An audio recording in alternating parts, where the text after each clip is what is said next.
All right, welcome back to Draws and Fades, episode 92, preview of the WGC Dell Matchplay at Austin Country Club in Austin, Texas. I'm your host, Owen Vrabel, joined by my co-host, Matthew Miller. What's going on, guys? Welcome back. And our producer, Nick Boss. What's going on, boys? How we doing?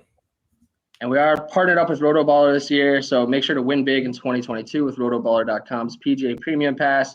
Are you ready to dominate? Rotoballer's premium DFS package includes exclusive tools, DFS cheat sheets, research stations, our lineup optimizer, and so much more to help you win big. For a limited time, get your PGA Premium Pass for 50% off.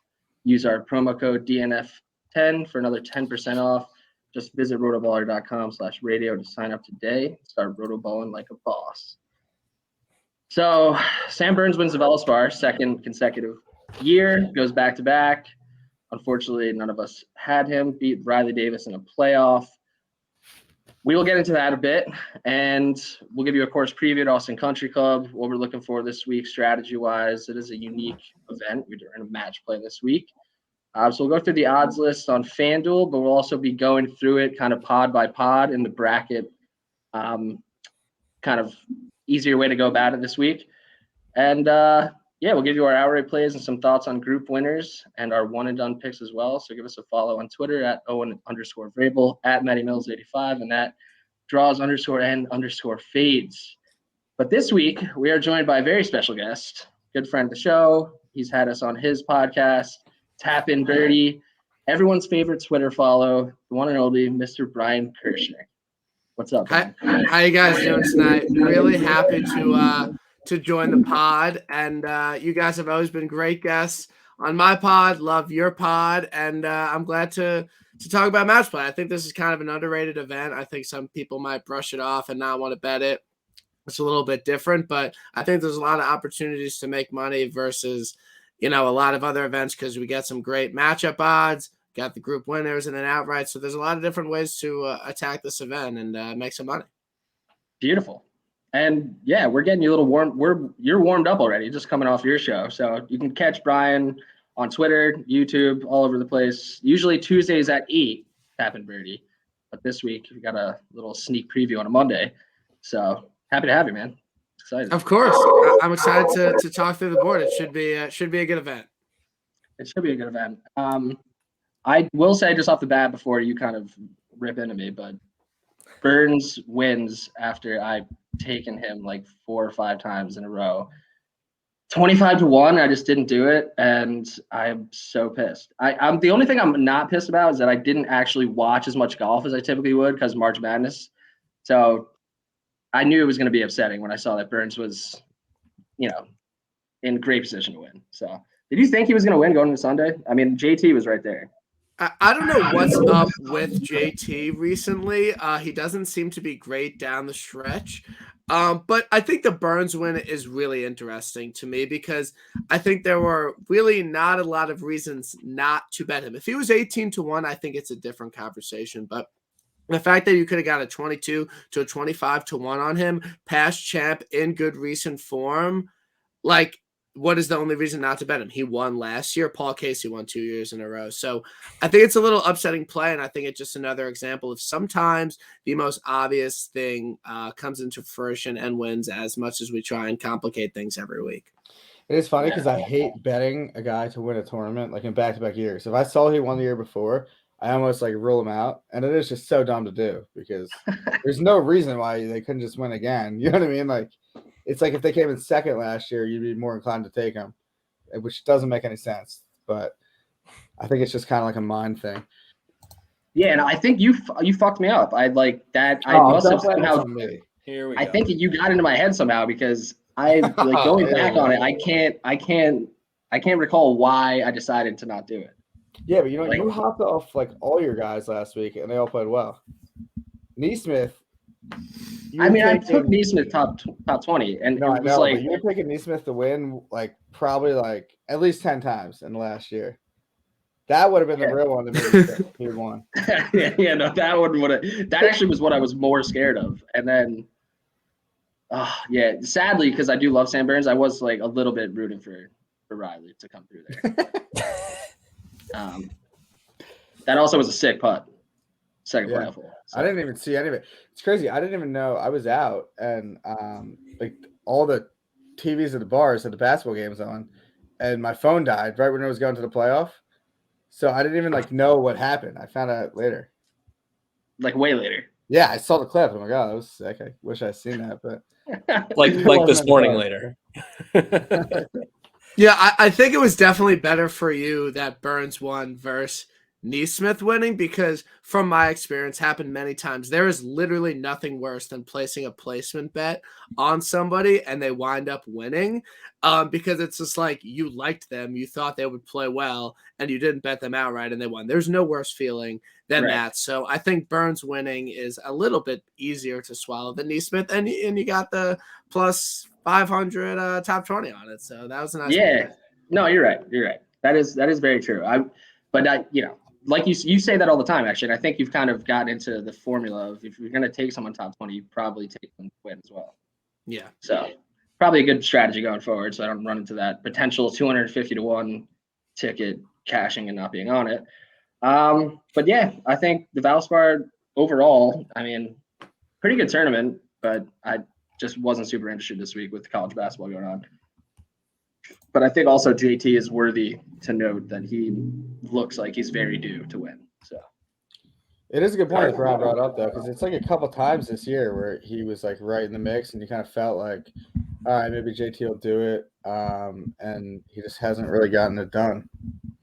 yeah, he also bogeyed a par 5 on the back 9 yesterday, where he was like 60 yards out in 2, and I think he hit his approach to like 18 feet, and then chipped by the hole and 2-putted. So yeah, we'll see. I mean, I think his odds are now going to be, as they usually are, in the teens or worse. So I don't think he's going to be at a super bettable number at the Masters necessarily, but he's something to look out for at this point. But yeah, other than that, I don't think the Valspar too much more to recap there, unless you guys have anything else you want to talk about. Real quick before you take us to the match play, and I want to take us sideways real quick because you mentioned basketball. Brian, I'm curious, how did your first half unders system go for the first weekend of the They tournament? went 18-4, and won. Like 18-4? Wow, no, 18-14. 18-14. Okay, Jesus Christ. I was going to say, if it went 18-4, how have I not heard more about this? No, 18. It was positive. Like I won a That's couple. all you need. I won a little bit on it. Like to do whatever. Like by the second day, I was like, I really don't want to do this. But I was like, I know that if it goes positive, I'll be really upset. So I wrote it out for the next day. But the tough thing about last week is that I had all my money from the players still in my account since it went from Monday. Then I've been in college basketball, throwing like way too much on games. So we came out positive. It was okay. It was a profitable week, but I would have liked a fresh set of downs, as they say. But the players' weather kind of ruined it for me. Yeah, that's tough when it rolls over like that. Now, the big question is, are we going into next weekend with it, or is it a first weekend system only? It's a first weekend thing only, but I saw some stat that like Sweet 16 unders last year were like hit at some crazy rate. Like I just think college basketball unders are like a pretty good bet. College basketball is like, it's so infuriating to bet on because it's just constant heartbreak. Like it's just constant missed layups, constant missed free throws, like stupid fouls. Like I'd take a guy missing a 12-foot putt over like losing it. Like, and that Michigan State non-cover, I don't know if any of you were on that. Like that is perfect example of just do not bet college basketball. They were up 2 with 4 minutes left and they didn't cover 6.5. Like that's a different type of pain. Yeah, that's very true. And also you're against filling out brackets, right? So you don't even. I didn't even fill out one bracket. So I should have taken that theory this year. Wait, Matt, you've lost most of your Final Four at this point, right? Yeah. Well, my championship was Kentucky, Illinois. My champion was Kentucky, so that lasted like one day, not even the full day. And then Illinois lost. They probably should have lost the first round too. Which I guess I'd still have 2 left. Do I have 2 left? Yeah, Kansas and Gonzaga. But I mean, at this point, it doesn't matter. Yeah, true. Well, let's hope we can get off on the right foot now. It's a fresh bracket season. We get to fill out a bracket for the Dell Technologies match play. So we'll see how that goes. This is very tough to do if you predict a bracket even close to resembling something good. I mean, if you predict 3 of the Final Four, it's insane. So we'll get into that. It's definitely going to be tough to pick each group, but we will try to do it. I guess before we get into that and get into Brian's strategy for the week, Matt, I mean, do you want to just give us some little bit of details on Austin Country Club? Yeah, I mean, par 71, 7,108 yards, Pete Dye design. To be honest, I'm not going to waste a whole ton of time on like the course, like layout and par fives. You can reach, and all of them on 2, but it's all going to be head to head this week. I don't really think it matters as much as it would in like a stroke play scenario where like, you can really pick up like ground on the par fives.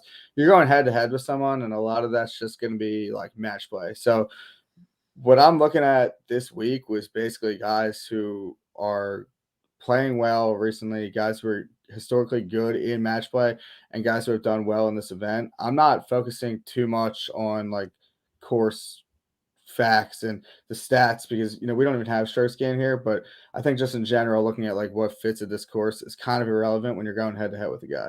Yeah, that's fair. There's also this is the 5th year it's being played at Austin Country Club. Started in 2016. We had 1 year off. So I saw, Brian, you post on Twitter that you're feeling just pure vibes this week. Whatever's vibing. Like that's kind of every week, that's true. You just kind of pure vibe, kind of who you want to bet. But yeah, I mean, I'm looking for like good wedge players, good on approach recently, good putters recently on this Bermuda POA overseed. Nothing really too crazy. If you don't have an amazing match play record, that's okay. But definitely, like Matt said, just looking for guys that are in good form, can contend on shorter Pete Dye courses, and have shown that they could putt well on Bermuda. So that's really just what I'm looking at this week. I like it. So I'm pretty much on the same page with you guys. I think this is like it's a completely different format from your typical stroke play. So guys that are kind of like volatile and can put up a big number, like that doesn't really matter in this week. Like if they're able to shake off what would have been a triple bogey, like they just lost 1 hole. So I like guys that can make birdies. I mean, it's going to be huge here. You're obviously going. I think there's kind of 2 different ways I'm looking at it. They're also the grinder guys who I think to win a hole, you're going to have to make a birdie on them. But then the guys who can kind of gain strokes where other guys may not be. So guys are making birdies in bunches. I definitely like the iron players this week. I don't think there's a huge advantage off the tee. We've seen shorter hitters have, good finishes here. Obviously Kisner, Kuchar. We've seen different type of players play well here. Even Horschel, Bubba Watson. So I'm all aboard the vibe train this week. If you like what a guy's been playing, how he's been playing recently, and I think there's something to taking into account the bracket as a whole. I think there are certain groups that are a little bit easier to potentially get through to the Sweet 16, and from there, I mean, you're the top 64 players in the world are here. Besides, Hideki, Rory, and then Cam Smith and Burns are both taking a week off, and Harris English is still injured. So otherwise, you're going to be going up against pretty legit golfers in a match play head-to-head scenario. So you're going to have to – and it's also a marathon of golf. Starts Wednesday, ends on Sunday. And Sunday, if you win, you'll be playing 36 holes. So I think we should just get into it. So we'll go and start at Group 1. Group 1, Jon Rahm, Patrick Reed, Cameron Young, and Sebastian Munoz. So obviously Rahm is the favorite in this group at plus 125. Reed's at plus 270. Cameron Young plus 340, and Munoz plus 380. Were you guys, Brian? Were you interested in anyone in this group? I mean, it seems like Rahm has a pretty good, pretty good matchup here. Yeah, this is going to be a stay. This is going to be a stay away in terms of like group play. I'm not going to bet someone to get out of this group, but I think there's something a little wrong with Rahm's short game and putting recently. And if it was one event, okay, fine. Maybe it's just a little blip in the road, but it's consistently been 4 or 5 weeks. You just can't gain strokes around the green or putt well. So I think there's something wrong there. So I'll go Cam Young to get out of here, but this would be a stay away from me. But I don't know if Rahm's game is exactly where he needs it to be to get out here.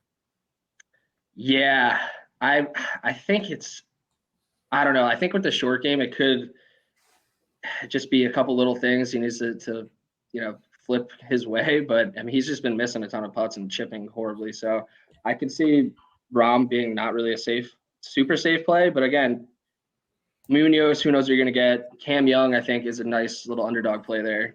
He's played good golf in the last few months. And Patrick Reed, I guess we started to see a little bit more with him at the Players. He played. Yeah, he played already. Well, he gained like 9 strokes putting, so that's not Yeah, like. well, I'll say that's kind of. I mean, that could be like a path to victory this week if he just gets really hot putting.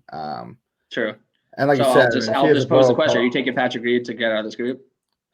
I mean, I haven't. I don't think I'm gonna like bet it. I haven't picked to come out of the group, but Okay, all right. It's more just kind of like a an off pick to not take the favorite. But I'm not like fully confident in that.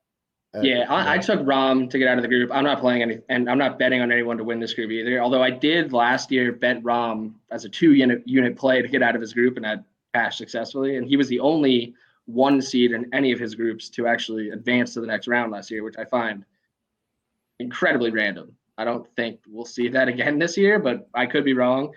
But yeah, I think if you're feeling one of the guys, maybe take him. But I don't think Rahm's necessarily worth it. So we'll go to Group 16 next, which would be Group 1's partner in the next round, which is Brooks Koepka's group. Brooks Koepka plus 210 to win this group. Shane Lowry at plus 220. Eric Van Rooyen at plus 280, and Harold Varner III is at plus 310. Again, we're using FanDuel Sportsbook tonight, so you may find some discrepancies out there. But this is Brooks's group. I have him getting out of this group. I don't think I'm going to bet. I think this is actually a pretty solid group. EVR and Lowry, I think, are both worthy opponents to Brooks. So, Brian, are you interested? I know you've been riding the Shane Lowry train recently. So, yeah, Lowry's my guy now. I love him. He's great. He's really good. And he's been just lights out with approach gain. 7 at the Honda, 4 at the Players, over 4 at the Valspar. And he's just been playing really, really, really solid golf, gaining in all 4 categories, really has no weaknesses to his game. So I like him outright. I got a 45 to 1 on him. I'll be betting that. I'll be betting him plus 220 to get out of the group. And I just think that it's a scenario where he's going to start making putts eventually. I tracked him for 4 days very heavily. He made like 2 bogeys, so that's really good. He's not making bogeys.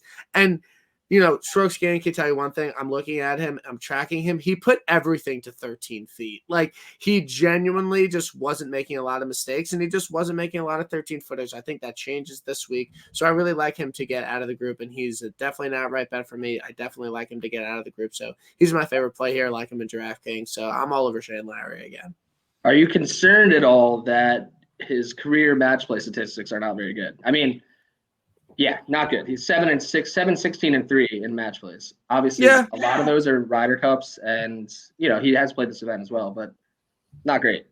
It's whatever. I'd rather take a guy I know's playing well than versus like just being a slave to the match play record. And we'll see. I don't know. I think that's definitely a dig, but I just think when we get into this, we do this every single week. There's some guys that you're just riding and you see something in their game and they're playing really well and you just got to take them. So I'm all over it this week, but I do think Brooks is rounding into the form. I have no shit to talk about Brooks this week, so you won't hear it from me. Okay. Yeah, he did. I mean, he played really well on Sunday at the Valspar, but it's also interesting because we talked about it last week. Brooks usually plays the week before the Masters. So I'm interested to see if he'll play next week at Valero or if this is like his final tune-up. Because, I mean, he certainly could be a force to be reckoned with in a match play scenario, but it's not like we've seen any notable success at this event. Matt, are you interested in anyone? I picked EVR in my I like EVR. Yeah, he's played well. He's played well at this event. He came out of the group last year. He's hitting his irons really well lately. I think he's kind of a sneaky play here. He's obviously like the 3rd guy in the group in terms of the odds, but I think that I think he's got a decent shot to come out of here. I think he's kind of a sneaky play. And I don't know. I mean, it's obviously tough to try to gauge, but I feel like Brooks kind of got enough out of last week where he's not really going to tire himself out this week and spin zone. He doesn't want to play that much golf this week. I don't think he wants to play that much golf this week, to be completely honest. I think he saw enough last week to feel good about the Masters. I don't think he's going to go all out and exhaust himself here. I think he's ready to go for Augusta. Okay, all right. I kind of like that spin zone. So I picked EVR. I don't think I'll bet him plus 280, but that is what's nice about this event. I mean, for the most part, in a lot of these groups, like you're able to bet people at plus 220 or better if they're not the favorite in the group. So I like that. So we're on the left side of the bracket. We're just going to keep going down the left side. So the next group, haven't seen him in a while. Bryson DeChambeau's group. He is in group 9, and he's the favorite at, what is he, plus, I can't find him. Oh yeah. They took his, did they take his group off FanDuel? On FanDuel, it's not on there. Yeah. I have it on DraftKings right now. He's plus 220. Gooch is plus 225. Lee Westwood plus 240, and Richard Bland plus 350. Okay. What are your thoughts on Bryson this week, Ray? Like, I think anybody who knows anything about golf, even if you're just like a casual fan, would look at this group and immediately say Gooch is the play. Like, I think this is kind of Gooch's to lose here. I think Bryson, with the injury concerns, people just aren't going to play him. They're just not going to want to be there for him. Gooch has been playing well, so that's fine. And then Lee Westwood, I mean, he's not someone that, he made it out. He lost to Sergio in That was wild. In a playoff. Sergio hit that hole in one. That was Yeah, great. that was sick. And then Richard Bland, like, I just think like people just like aren't going to play someone like that they don't know. People like to play who they know. So, I mean, a lot of American golf bettors, they're just not really in tune with what he's doing on the Euro Tour. So this is a very much stay away from me. I will not be betting anyone in this group to get out, because I think Gooch is just so obvious. There's no shot that he does. Like, I think Gooch is really the play, but like, he's let me down a lot, and I want no part of it. Matt, who do you like to get out of this group? Yeah, I mean, I think it's tough to pick Bryson, just kind of not knowing where he's at. We haven't seen him in so long. I have Lee Westwood right now. I'm not super confident in that. That's not like a bet that I'm going to place and have a whole lot of faith in. Like you said, I mean, Gooch seems like the obvious play. I feel like Westwood's kind of just that veteran guy. He got out of his group last year. He just has had a ton of experience in these match play scenarios. I could see him kind of sneaking out of there. I don't think he's someone that's going to go very far in this event, but it just kind of feels like I didn't want to take Bryson. I didn't want to take Bland. And I was just kind of left with Westwood or Gooch. And Westwood was the pick, but there's not really a whole lot of confidence in it, to be honest. Yeah, I'm taking a bait. I like Gooch in this group. I really don't like that he's only plus 220. I thought he might get a little bit more value than that, but you're right. I mean, he's going to be the most bet on golfer in this group if people are going to place a bet for this group for someone to come out of this group. But I did pick him in the bracket. I'd get a no bet group, because I also could see Bryson kind of coming back with a bang. I mean, it's not out of the realm of possibilities. I think he's just kind of a weird dude. I feel like maybe he's not been super injured and he's going to come back really healthy. Who knows? So I think also the break probably helped him. I think he probably beats up his body a pretty good amount. But the next group and the final group in that top quadrant is DJ's group, group 8. DJ's at plus 175, Max Homa plus 220, Matthew Wolff plus 360, and Mackenzie Hughes plus 310. So Matt Wolff getting no respect here for, good reason. He's been absolutely horrible. So this is actually part of the strategy I didn't talk about. I do like in the outright market for betting this event, trying to have them spread out, not kind of overindulging in one bracket. So I'm going to take Dustin Johnson outright this week. I feel like we've started to see a little bit of a comeback. Obviously, he played well at the Players. He's won this event in the past. And when DJ's playing well, I think has the highest ceiling on the tour. There's something about DJ that I think is kind of turning around, and I'm feeling pretty good about, I think, plus 1900 currently. Might be able to find a 20-1 out there, but I do like DJ in a match play scenario. And obviously, probably somewhere in there, just coming off the Ryder Cup and how dominant he was, that's kind of still in my head. But yeah, he's been good at this event. So I don't know if you guys have anyone in this group you like. I know Homa's out there too, Matt. Yeah, I know. I like DJ in this group too. I think I might take DJ to win outright as well. Like what we saw from him to close out the Players was obviously ridiculously impressive. It kind of feels like he's starting to get back into form. And like you said, I mean, in any kind of head-to-head scenario, it's tough to pick against DJ. Like no matter who he's playing, I like him. We saw what he did in the Ryder Cup where you didn't really know what to expect out of him, and he just blew everyone away. He was the most dominant guy there. He's the best player at the Ryder Cup. So I feel like anyone head to head, I mean, I give him the advantage every time. It is kind of funny. Is DJ back or what? I think he's back. It is kind of funny too, because thinking about him at this event last year when Kevin Na lectured him on counting the putt when he didn't give it to him yet. Yeah, I mean, that was like an all-time hilarious moment. DJ, I really wish Kevin Na was in this group, actually. Yeah, DJ's like, I hate you, dude. Like, stop talking to me. So, Brian, I mean, are we going to get any shit for the DJ pick or no? No, DJ's fine. I mean, he's won this event and he's playing well. I mean, those are just two things that go really well together. So I have no problem with DJ getting out of this group. You know, last year we didn't see a lot of favorites make it out, but I think DJ could be an exception here. I don't think this group will be getting much action from me, but I think DJ is a fine play and I have no problems with it. Yeah, the only person I'm worried about is Homa. I think Wolf is completely lost right now, and Mackenzie Hughes, I'm just never worried about Mackenzie Hughes. So good. So yeah, DJ will be my first outright pick of the week. But we are on to Group 5, which is the bracket below. Scotty Scheffler's group.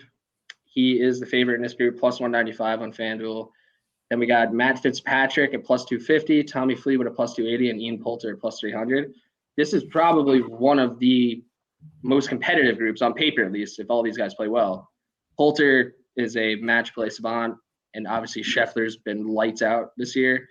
And Fitzpatrick and Fleetwood have played well. So, Brian, who's your pick in this group, and do you like anyone as an outright in this group? Or yeah, so I actually think that Scheffler to win this group at plus 195 is a really good bet. I think there's good value in it, given the fact that the people in the group are really good at match play, are playing really well right now. I think Scheffler, obviously, he's playing some of the best golf in the world, and obviously he could show what he could do at match play at this event last year, beating Jon Rahm at the Ryder Cup. So I think there's a little bit of value on there at plus 195. So I like that. I think that if it was any other group, he would be kind of more in that plus 120 range. So I just think that it's a good number, and he will be a bet for me to get out of the group. Not outright. I don't want to go that low this week, but I definitely like him to get out of the group, and he will be getting some of my money. I like that. It's interesting because, like, in the outright market, obviously the first step is getting out of your group. So it's tough to, like, you almost want like a little bit of a safer play. Obviously, I like Fleetwood in this group. For whatever reason, I think he's kind of coming off of a nice little run of form, and I'd like the plus 280 value. Obviously he is a Ryder Cup player. He's shown capable of playing well in match play events, and kind of fading the narrative that Scheffler is going to go back and play as well as he has recently. But this is going to be a tough group, so I don't love anyone in the outright market in this group. Yeah. Matt? Yeah, I think this group is a very good group. It was kind of hard to make a choice. I mean, Scheffler is obviously playing really well. He's had good success here. I kind of think Poulter is a sneaky play. If he was in any other group, I mean, the fact that he's the fourth, odds to win the group, and he is so good at match play, and he hasn't been playing bad lately. He had a pretty good stretch in Florida. I mean, obviously didn't contend to win any of them, but there were some tough events there. He finished, I think his worst finish in that swing was 42nd. So he's kind of been playing pretty well. I think the thing that's nice about him being in a tough group, if you did want to take him outright, he is at like 98, 100 to 1. So yeah, it's just so hard. Like, it's hard to take him outright, knowing that like he has to go up against this just to get out of the group. Right.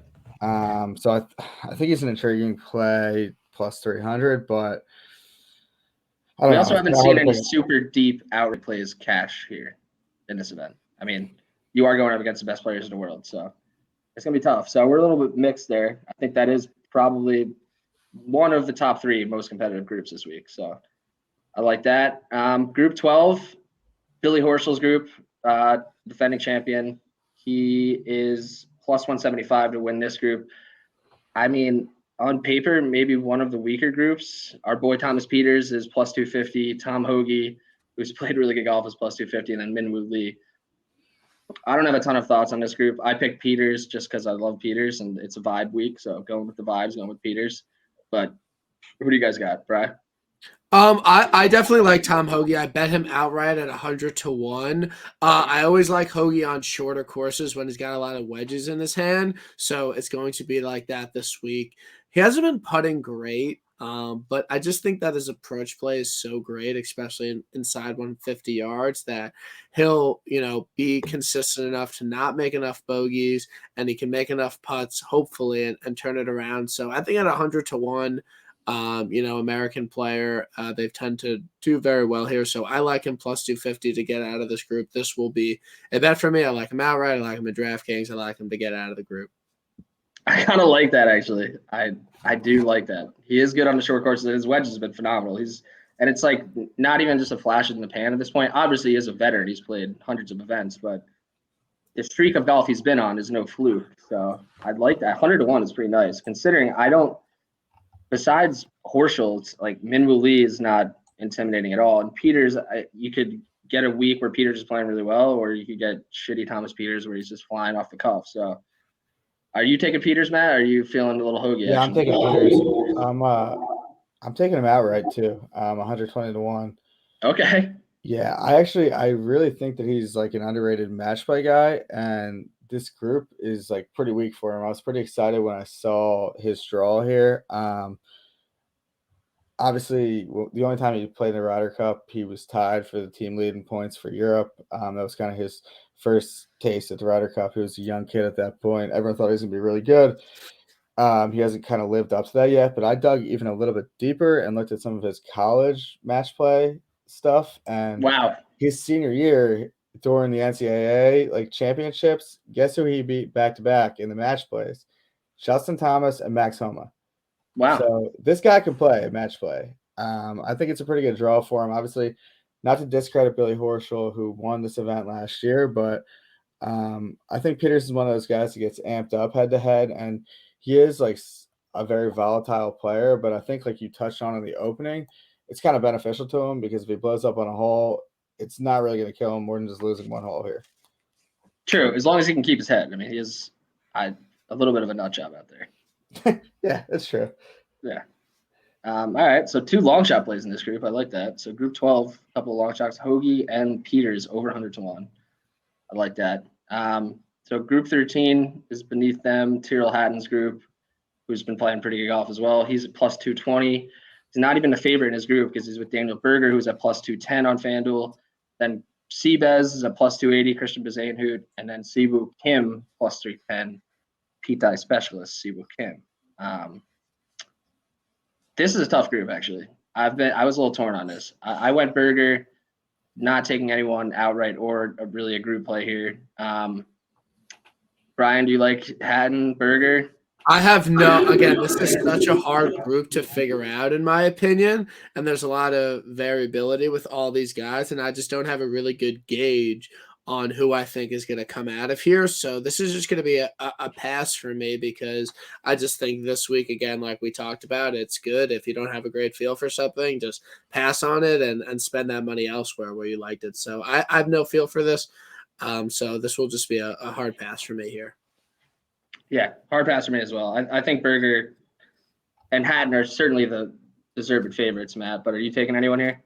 I picked Berger. I kind of like you guys have said. I'm not super confident in it. I think this group can go a lot of different ways. So that's my choice, but I'm not taking any of them to win the group, and I'm not taking any of them outright either. I'm kind of just staying away. All right. Well, then we'll go on to the last group on this side of the bracket, which is Patrick Cantlay's group, group 4. Cantlay is struggling a little bit right now, but he's in a group with some pretty notable names. Sungjae Im is plus 270, Cantlay is plus 160, and then Seamus Power plus 340, Keith Mitchell plus 300. I kind of like Seamus Power in this group. I'm going to take him plus 340 as a little bit of a long shot group win play, and I'm looking at taking him outright as well. He's not played particularly well recently, which is a bit concerning, but we're not too far removed from his nice run back in January and February, where he was 9th at Pebble, 14th at the Amex, 3rd at the Sony. I kind of think he gets up for these bigger events, considering he's kind of found his way into, qualifying for these. So I think this is a little coming out party for Seamus. Potentially see if he can make his way onto the next Ryder Cup team. So I'm going to take Seamus as a group play and considering him outright. So I don't know how much hate I might get for that, Bray. No, I like it. I like Seamus on short courses. Again, why I like Togi, because, again, Pebble, shorter course, a lot of wedges. So I like that. Again, Cantlay, not to just be completely off a guy after I bet him once and he didn't play well, but I'm just going to have to pass on Cantlay. I just don't really know where his game's at right now. Sanjay hasn't been really playing well. Keith Mitchell, I also like. I think if you're going to bet on this group, I think it's Power or Mitchell. I think either one of them make it out. It's just a matter of who you like and if they can beat each other. But yeah, I think the best plays would be Power or Mitchell here. Yeah, like they have some nice value in this group. Considering Cantlay obviously is like a heavy favorite and not playing particularly well, I think this is a nice little opportunity to take one of those guys. I'm assuming, Matt, you are going to ride with Keith Mitchell? Yeah, absolutely. Keith Mitchell's playing really well lately. I mean, he's got, 4 top 13 finishes in his last 5 events. He's feeling it lately. So I'm all aboard him this week, plus 300. Like you said, Cantlay seems like he's cooled off a little bit from what we saw in the beginning of the year. I like Keith a lot to come out of this group. Yeah, I feel like vibe-wise, Keith, passes the vibe check for a match play event. Yeah, 100%. I like him too on the shorter courses. He plays them well. He is so good off the tee, and it kind of just allows him to be, in good position always. But yeah, he's on fire right now, so I'm gonna keep riding that wave. All right, I like it. So yeah, Power is actually 120 to 1 on FanDuel right now. I'm definitely considering that number. So Group 2, other side of the bracket, Colin Morikawa's group, another one of the favorites in the outright market. He is plus 190 to win his group. Sergio, noted vet, and has played some of the most matches in match play in this event, probably besides Poulter. He's a plus 250. Jason Kokrak, who is so on my blacklist after last week, he's plus 280. And then Bobby Mack at plus 310. I don't really love this group either, but I think it's interesting because besides Kokrak, I could see other 3 coming out of here. And maybe I'm just, shitting on Kokrak now because he played so poorly last week. And of course, he typically plays well at, so it feels like something's a little off with Kokrak. But I think Sergio definitely has some value, Matt. So I would not be shocked if you go to Sergio here. Yeah, I'm taking Sergio. I'm going to take him outright to win as well. He's just always good at this event. Great match play guy. Started to see a little something out of him last event at the Players that he played. He wasn't really bad at the Genesis, but he didn't do anything special. That was the first time we saw him over here since the Middle East swing where he played well. But kind of saw a little something out of the Players. This is his time of the year. He pops up. He usually plays well at the Players. He plays well here every year. So I'm definitely going to take him. And I think he's going to go on a little bit of a run. All right. Wouldn't be surprised. Bryce, pass group for you, or are you riding anyone here? Yeah, I mean, Sergio has really, over the past, 15 years, has really solidified himself as, one of the best match play players, amazing in Ryder Cups. Really good at this event, too. He was playing well last year and made it out of his group. And I think won a match after that. So I think Sergio is always a good play in this event. And I also like Bobby Mack. He made it out of his group here last year. Lefties have always played well at this event. I think that whenever he comes over and plays a big event, he's always been good in the majors. Again, a WGC and a big event. So I think the plays here are definitely Sergio or Bobby Mack. So that's where my money will be on either one of those here. I like it. Yeah, I'm not playing anyone in this group. I picked Morikawa to come out of it just because I feel like he is a cut above these guys, but would not be surprised if Sergio or Bobby Mack comes out of this group. So Group 15, next up, our boy Abe Answer. Another disappointment last week from Abe didn't make the cut, so just atrocious, but maybe he's got his head on straight. He's surprisingly, to me at least, he's the favorite in this group at plus 195. And considering all the numbers we've gone through, to see him as one of the guys who's under plus 200 as the favorite in the group is kind of surprising, especially considering he's with Bubba Watson, who is a former champion, plus 250, Webb Simpson, plus 270, and then Brian Harmon at plus 300. So going off your lefties thing too, these guys have both shown. I mean, when Harman makes it here, he plays well, and Bubba obviously. So there is something too. I think the lefties having a little bit of a nice sight line of this course, but I'm shocked that Abe is at that number. So I'm not playing anyone in this group out of respect for Abe, but I'm kind of a little shocked by it. Yeah, no, I just think that it shows to the strength of everyone else that is in the group. I think Harman has always played well here. He's been playing well. He's been putting really well, always good on Bermuda. SEC guys always play well here. I really like Harman to win this group at 3-1. That would be my play for me. And then Webb, I mean, he showed a little bit of life last week, but I still don't trust him just yet. And Abe, I just no for me. It's just not going to be for me. So I like Harman. He will definitely be a bet at 3-1 to get out of his group here. I think it's interesting too, Matt. Before you get into it, I don't know if you're taking Abe or not, but this is another shorter track, similar for Simpson and Harman, who have success on the shorter tracks as well. So not having to be long here. If his driver's playing well, he should be in good position at this course, but pretty disappointment recently with Abe. So yeah, I mean, another Pete Dye course. I guess that the Pete Dye theory did work out at the Players relatively. I mean, he obviously not on Sunday at all, or Monday, I guess it was, but he did play. That was his best start we've seen from him recently. I'm taking him. I mean, I picked him to get out of the group because I'm not going to pick against him in this scenario, but yeah, I'm not taking that plus 195. I'm not taking him outright.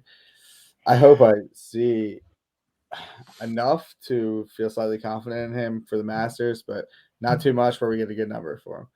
Well, and also it's depending on who gets out of each group. I mean, this is one of those events that you could always reload on if you're, saving some bullets. Obviously, no top 20 plays this week, so I'm not going to be as exposed as I would be for a typical event. So if Abe shows me something on Wednesday or Thursday, I may be inclined to indulge a little bit, depending on what the number is outright. But yeah, I don't know.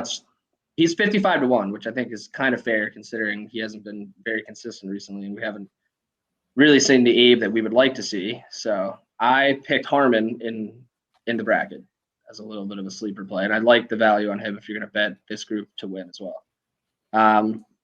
So the next group is Xander Schauffele's group, Group 7. The X-Man is the favorite in this group, and I think he got one of the best draws. He's plus 125, so obviously the book agrees. He's with Tony Finau at plus 250, Lucas Herbert at plus 340, and Takumi Kanaya at plus 470. Probably butchered the pronunciation of that, but he is by far probably the least qualified player in the field.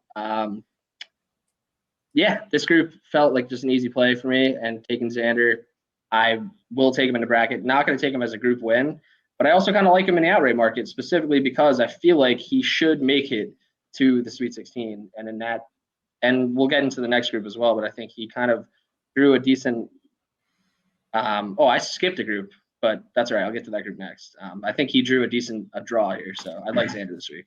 Yeah, I bet him at 28-1, like a sucker. I just think that, sometimes, like we talked about earlier in the show, like sometimes we overcomplicate things. Like we have a very elite golfer at 28-1, and he drew the easiest group, and he's playing well. So at 28-1, I'm willing to find out. I don't think I'm going to have much more exposure to him, but this is really Xander's group to lose, and I really hope he gets out of the stage and he can hopefully make a run later in the tournament. Maybe I could get some hedging opportunities, but I think at 28-1, it's a really good bet in the outright market. Yeah, I like it too. I mean, he did miss the cut at the Players, but he was on the shitty side of the draw. Yeah. So I don't think there's too much to really take into that. And then he had come off some pretty good performances at the Waste Management and at the Genesis, and last week played pretty well too. So I like the Xander play. And yeah, I like your thought process on it. Like, try not to overcomplicate it. Me and Matt have talked about it recently. He's a big Xander guy for the most part, but he had gotten to this unbettable range for a guy who doesn't win that much. But now he's back at a nice number. So, Matt, are you joining? Yeah, that's 3 for 3 on Xander. Let's go. Like you said, I mean, I think when you have a situation, not to discredit anyone in the group, but Tony's really not playing well right now, and that's obviously the only other name you'd really be worried about looking at this. So when you have a guy that you think is definitely going to make it out of that stage, it just feels like you have to take that because he's already a leg up from pretty much the rest of the field. And I think it's also probably going to be who I take in one and done too, just because I feel the most confident of him getting out of his group. And at that point, you're already guaranteeing, to not have to waste a guy that's not going to get out of the group stage. So I think that's going to be important this week. But yeah, I think Xander's got a pretty good path there, at least to start. So I'm on board. All right, love it. 3 for 3, all on Xander. Is that the winner this week, Brian? Is that the winner? I mean, no, He's like not your most. number one pick. I said Lowry always. Lowry. Yeah, okay. Always. Like Lowry until he misses a cut. Like I'll just be like, hey, he's gonna win this week. Like look at his approach numbers. So I have to ask, what's the status with Louis? Is he's below Lowry now? Did I see that? Yeah, he is. Look, Louis, I had no exposure to him last week, and I'm really proud of myself for that. Like, legitimately did not wager a cent on him, didn't put him in a single DraftKings lineup, and he faded on Sunday. Like, he didn't even my judge on a golfer is like, can he cash a top 20 for you? Like, if he can't cash a top 20 for you, then what is even the point? You know what I mean? And he hasn't really been able to do that. Granted, I still think once major season comes around, not really at the Masters, but I think PGA, US Open, Open Championship, Max Play, Mortgage Play, top 20, top 10. I really do think that when it's actually a really difficult event, that's where he could shine. But until then, I'm not going to waste any more money on him. But he does have a great match play record, and he's in a really good group. I think this is definitely up there with the toughest group. That's a great segue, yeah, because so that was the group I skipped completely accidentally. So Louis Oosthuizen, obviously, Brian notoriously is a big Louis supporter, so he is in Group 10, and I guess Brian's been a little disappointed by him recently, but he is the favorite, plus 210 of this group, and I think he is in a pretty tough group. He's with Paul Casey at plus 220, Corey Connors at plus 280, and Alex Noren at plus 310. So, did you say if you're going to take him out of this group or no? Yeah, no. So I bet Noren at 60-1 I think it'll be a bet to get out of this group and outright. I got a 60-1. I think that's a really good number. I just think when you look at his match play record, specifically at this event, it's excellent. And then mix that in with him playing really, really good golf right now, gaining on approach, gaining putting. I just think that he's a really good bet this week. At 60-1, I'm willing to buy it. And I think to get out of the group at over 250, I think it is a great bet. So that's what my money will be at this week. I love it because I'm also on board with Noren this week as an outright, and he's probably my favorite group play. I think plus 310 is great value on FanDuel currently. I mean, I get it. It is a good group considering. I think Connors, not necessarily, having to worry too much about him, making mistakes and being horrible with the putter. I mean, if he's on with his irons, we can obviously see him get hot, but I'm fading Casey and Oosthuizen, so I like Alex Noren a lot. Plus 310, and he has been superb recently. And I thought last week, it played a little bit easier than maybe I thought going into the week, although Sunday, the leaders didn't really end up getting too low, but Noren played well, and in a typical week probably would have been more in the mix for an outright. So I'd like the number there too. Plus, you got him at 60. I'm looking at 55 right now. But yeah, that's one of my plays for this week as well. Yeah, you got anyone out of this group yet? Yeah, I don't have him outright, but I did take plus 310 to win the group. I think it's a good play. Kind of everything you guys touched on. He's playing really well lately. Good match play record. I think he's the value pick in this group, so I'm going to be on the plus 310 to come out of there. All right, love it. So yeah, just accidentally skipped that group, but we're back on track. JT's in Group 6 in the bottom right part of the bracket. He is with Kevin Kisner. They have some notorious match play history here, and surprisingly, I mean, maybe not surprisingly, it is Kevin Kisner. He's not quite at the level of Justin Thomas, and JT's playing really good golf, but he is plus 135. Kevin Kisner's plus 300, Mark Leishman plus 300, and Luke List plus 380. It's an interesting group. I was hoping to get Kisner with a little bit better of a draw. He was definitely on my mind coming into this week just because of how much success he's had here. But I'm not in love with him being in the JT group. So I think it's going to be a pass for me, but it's still lingering. It's a lingering thought currently to take Kisner. I don't know how you guys feel about it. I'm just gonna kind of pass on this group in general. I have JT coming out of it. Obviously, I wouldn't bet that a plus 135. I think Kisner, and I actually think maybe Leishman could be a little bit sneaky too, but JT's playing really well at the moment, so I'm not overly eager to pick against him. So I'm just gonna kind of pass on this group in general. Yeah, and he is at plus 1,500 in the outright market as well, which I think in this event, Brian kind of touched on earlier, it's kind of tough to take a number under 20 in an event like this just because there is so much volatility. But I don't know. What were your thoughts on this group, Brian? Yeah, I really like JT from a DraftKings perspective. I think I'll be starting a lot of lineups with him because I just think he has a very good chance to get out of his group given the way he's playing right now. But I just think there's no way I would bet 135 to get out of the group. I'm not going to bet outright, but I think it's a good DraftKings play to start your lineups with. And I mean, I know DraftKings this week, it's a little weird, but there's no one in the group I like adjacent to him. So I definitely like him from a DraftKings perspective this week. Okay. Yeah, I could definitely see that. I mean, he's been super consistent recently and seems like he's on the verge. We'll see if this is the week, but again, weird week considering last year we saw only one of the top ranked players in each group get actually through, and it was John Rahm. So three groups left. Jordan Spieth, group 11. I think this is actually kind of an interesting group as well. Jordan Spieth plus 200, Adam Scott plus 250, Justin Rose and Keegan Bradley plus 280. I mean, if you like Spieth, I think he's at a decent value. I don't really trust Rose that much, and Keegan Bradley is one of the worst match play players in the field this week. He's 1-11, and his career in match play not promising for Keegan, although he did play well with the players until he dunked one on 18. So I don't know what your guys' thoughts here. It's kind of looking like a pass for me in terms of actually betting on this group, and I picked Spieth to advance. Brian, what are your thoughts?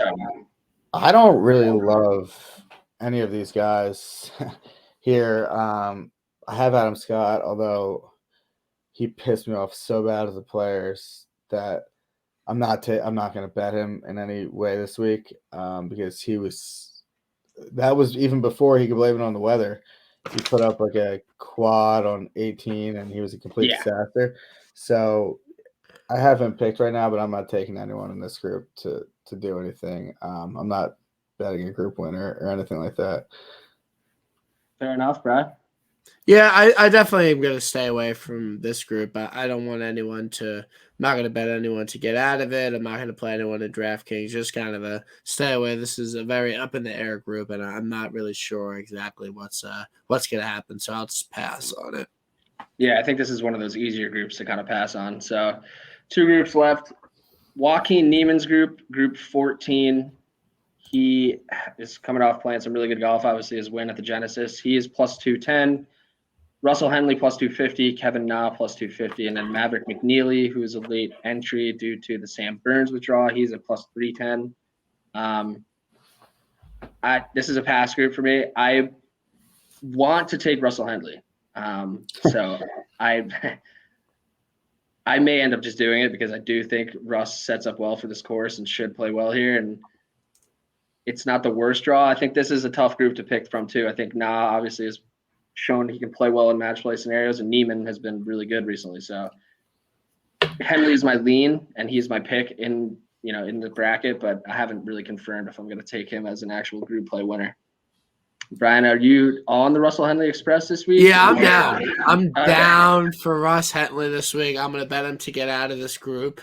I just think the way he's been playing right now is really superb, really excellent, just gaining a million strokes on approach. I just think, again, short courses, he has anything less than 150, and he's going to be throwing darts. He has a decent match play record. I saw Tom Jacobs tweet out, I believe, that every match he's lost has gone to the 18th hole. I think he's a way better golfer than he ever was when he was playing this event in the past. So I think I'm going to bet him outright. This is just kind of, I don't think he's going to win, but, at 50-1, I just have room on my card. But I'm definitely betting him to get out of the group. Definitely like him in DraftKings. So I like Russell Henley this week. Yeah, fuck. Well. I have room on my card too, and that's why I'm a little hesitant right now. But I do think Henley's going to play well this week. And he hasn't missed a cut in forever. I mean, he's played really consistent golf. Gained up like almost 12 strokes on approach at the Players. Absurd. I mean, yeah, he's been lights out. And I do think the short course should shape up well for him. I'm a little bit worried about his mentals, I would say, after that choke job at Sony. So, and obviously I had him that week as well, and I was counting my dollars. And and Brian, you jinxed it for me. I remember that now. So that was dope. That was sick. So, all right, I guess considering you're taking him, I will maybe we can get on the train together. So I like that. Yeah, I had a max play on him, top 20 at the Players at cash. So, I have a decent relationship with him. I'm not like a complete jinx on betting him. So, yeah, I think Russell Henley to get out of the group. Definitely Russell Henley, like first day over Kevin Na. If anything less than -120, I'll be all over that. So, yeah, I'm a fan of Russ Bus this week. All right, love it. Matt, are you joining the Russ Bus, or are you? You're not really a Russ Bus guy, typically. No, I'm not really a Russ Bus guy. I mean, I have Kevin now right now. To be honest, that's disgusting. I kind of hate Kevin now, so I don't want to do it. You definitely hate Kevin Na. I'm disgusted by your thoughts there. One of my least favorite, actually. Plus 250 to win the group. I'm not going to take that. I don't really have a strong feeling about any of these guys, to be completely honest. I think Neiman's a deserved favorite, though. So. Yeah, I mean, I like Neiman. He's playing well. I probably wouldn't take him at the plus 210. I just don't love really any of these guys, to be honest. All right, well, we'll round it out with the last group, and then we'll give out our final fours and give our picks for who we think's going to win. Obviously, we have our outright plays out there. Last group is Victor Hovland's group 3. I really like Will Zalatoris in this group. He is plus 250. Hovland is the favorite at plus 150, and then Cameron Tringali plus 320, Sepp Straka plus 380. I think it's a pretty good draw for Will and Hovland. I think one of them will get out of this group. If you have any type of feel for Sepp Straka, I mean, he is at a nice number at plus 380, and we have seen him play well recently, and good for him for qualifying for this event. But I think the picks are either Will or Victor, and I think they both could be live to win this event. But I'm going to take Zalatoris he's at 46-1 currently on FanDuel. I'm going to take that as an outright play as well. So I don't know if you guys have any thoughts in this group for an outright pick, but Hovland's kind of short at 15-1. So I think Will's a smart play. I like Hovland a lot. I think he's going to win the group. I think that he's going to make a run in this event as well. Kind of like you touched on, though. The problem is it's so hard to really take him in any way. Like 15-1 is short in an event with kind of so much randomness going on and so much difficulty to predict. And then you can't take him plus 150 to win the group. That's way too low. So there's kind of not really any way to bet him, but I do think he is going to win this group. All right. Right? Yeah, I'm good on Zalatoris. Like, he can do whatever without me. I'm fine. It's kind of like an ex-girlfriend, toxic ex-girlfriend at this point. Like, I don't want anything to do with him. Like, he's great, like Thursday, Friday showdown, but like he just, again, going back to, like, if you can't even cash the top 20 for me, like, you're dead to me.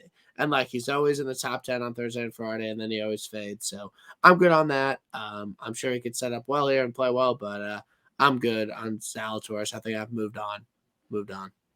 Yeah, on to bigger and better things. Yeah, and I think we haven't really touched on it too much, but I mean, in this event, there is the need to make like a clutch putt here and there. And I don't know if he necessarily has those. I think he's going to give himself a lot of good looks at birdie, but we see him time and time again not really capitalize on those, and can obviously still 3-putt with the best of them at times. So I'm a little bit nervous about the putter, but I think his ball striking is so phenomenal. He's gained strokes on approach in basically his last 12 events. So I think Zalatoris sets up well for this course, and I like the value. I think when Zalatoris is playing really well, you don't get a 46-1. And maybe it's because he's in Hovland's group. It's a little bit juiced up, but I like the 46 number on Will. So let's just get to the finals. We obviously have played our outright picks out there. My favorite pick of the week is DJ. So I have DJ over Seamus Power on that side of the bracket in the Final Four, and then Xander and Will Zalatoris in the Final Four on the other side. DJ over Zalatoris, and then Schauffele over Power in the third place match. Brian, what do you got? So non-biased at all. I'll go Lowry and Hoagie.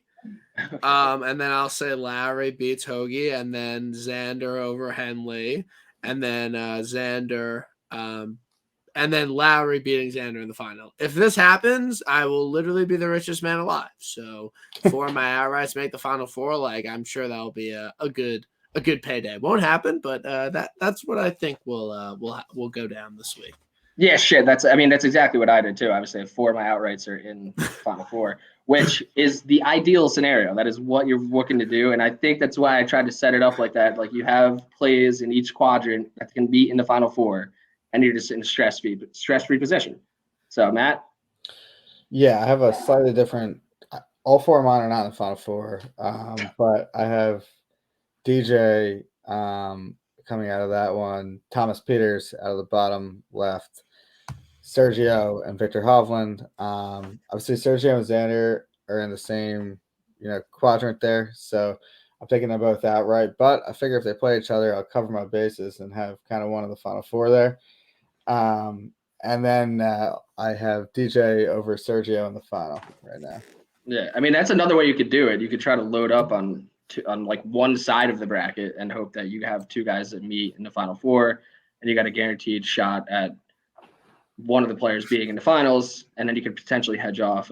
This is the week where it's a weird, kind of setup from a betting perspective, but if you get multiple guys on your outright card into the Elite Eight, like hedge options definitely start to become live, especially since we've seen so much volatility in this event where some lower ranked players find themselves in the Elite Eight. And yeah, I think last year Rico Perez made the Final Four. Yeah. We haven't seen him since. Luckily for us, Perez is not here this week. So, so I think that's all we got this week. I will bring Boss back in for a second, see what he's got in the Final Four. What's up, fellas? I am, per usual, not too dissimilar from you guys there. I do like DJ and Xander given their draws. So on that left-hand side, I have DJ playing Tommy Fleetwood. I think a little resurgence from Fleetwood. Call it a hunch, call it a vibe, as Brian said. I don't know. I'm not a huge Fleetwood guy, so I don't know where this is coming from, but I figured I needed something out of left field because as we've all watched with brackets over the past week, you need a little left field play there. So that's where I'm coming from. And then on the right-hand side, I have Xander and JT. So a good old All-American face-off there. Love it. Right now I'm going to say DJ and JT, but which flies in the face of my left field theory, but I don't know. I think DJ is coming around. I think DJ can be a monster in match play. And I just think JT's been good. I know you guys touched on it at the beginning where like he just didn't look to have that killer vibe last week, but he's just been right there pretty much consistently all spring so far, or beginning of the season, however you want to quantify that. And I think in a match play environment, he typically kind of brings it. So that's where I'm going for. Betting wise, real quick, I don't have too much. I do love that Noren play, even though Noren really fucked me last week on a top 10. Owen, I know we talked about that a little bit on Sunday. Commiserated, if you would. Yep. I saw the writing on the wall, just given how my Sunday went with some other situations. But I got to go back to the well. I love his match play record, and I like where his game's at now. So that's probably my favorite play out there. And then one and done, I'm going to take Xander. My one and done season's in the toilet already, so who cares what I have to say, but he should get out of the group. So all right, I like that. In my mind. Yeah, this is one of those weeks for one and done too, where like you're basically just hoping to get your guy out of his first group and then go from there. I haven't really made a pick in one and done yet because I am a little bit worried about using one of the best players. So I may end up going to a pick like Noren and trying to get a low-owned guy in the Mayo Cup to making some money this week. But yeah, Where Matt, do you you at ever now? want?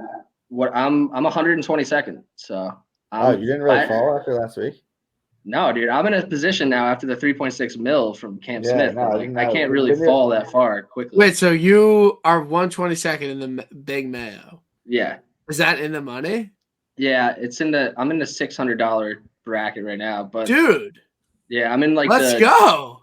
Yeah, pretty fired up. Like Cam Smith just saved my entire season. So I'm like $1 million out of like the big money, and then I have like $1.5 million before I like fall out of the money. So Yeah, but I this, mean, this happened last year. I was in a good spot last year and ended up not making any money. So I think that if I were you, I would play. I don't know if you use him, but I would play Henley. Like I think Noren, okay. the uncertainty with his group, I think is a little tough, and I would not burn anybody good. So I would just play Russell Henley. I think Russell Henley is probably the best one and done play for you if you're like actually in the money and it matters. So that's my take. I'm on the same page though, because I've used a few of the bigger names and they didn't really make me that much money. So I'm trying to save some of the bigger guys for the majors. But so yeah, as of right now, I've not locked anyone in, but and I should probably do that tonight so I don't forget, because this is what happened to me last year is I was a little uncertain about a few plays, forgot to make a pick, and then started to fall down the standings. So. I'll text you 100%. Now I'm like invested in your one and done season. Well, I mean, the one and done texts him every week, and he still misplays. So I mean, that doesn't really help. That is true. That is true. This year, I'm not gonna fuck it up. So we're in a good spot. Episode 93, 92. Damn it. Episode 92 so in the good. books. Thank you, Brian, for coming on. Everyone, give Brian a follow on Twitter at Brian Kirscher. We'll put that in the episode description as well. And check out his show on Tuesdays at 8, Tap and Birdie. You can also catch that on YouTube as well. So, Brian, thanks for coming on, man. Of course, great time. Appreciate you all. It was a great pod, and I'm glad we were able to do it. Love it. We got some group plays in the mix this week too, so that's what we're easy money. Easy money. Except if Shane Lowry wins, we'll have you on again very soon. That'd be dope. But I'm not gonna be happy. I'll be happy for you. But all right, boys. Talk to you later.